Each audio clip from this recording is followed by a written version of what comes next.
اللہ روزے میں دیکھنا چاہتا ہے کہ میرا بندہ میرے کہنے پہ جو چیزیں حلال ہیں ان کو بھی چھوڑتا ہے کہ نہیں چھوڑتا. تو جب اس نے ان کو چھوڑ دیا تو پھر حرام کیوں نہیں چھوڑے گا؟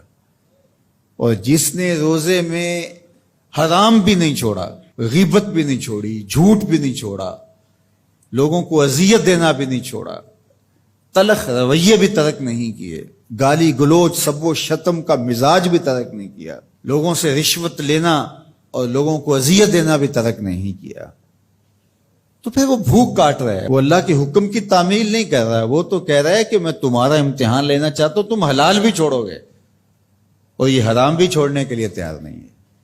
تو پھر روزہ ہی نہیں. ہم ہر سال مشق کرتے ہیں، ماہ سیام گزر جاتا ہے، پھر جہاں کھڑے ہوتے ہیں وہیں کھڑے ہوتے ہیں، جبکہ روزہ تو 1 مہینے کی ٹریننگ ہے.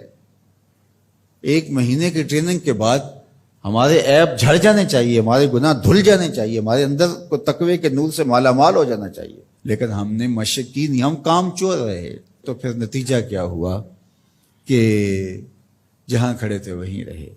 تو روزے کا مقصد اتقاء کو پیدا کرنا ہے، اور ہر وہ کام جو اللہ کی ناراضگی کا ذریعہ ہے اس کو ترک کرنے کا نام تقویٰ ہے.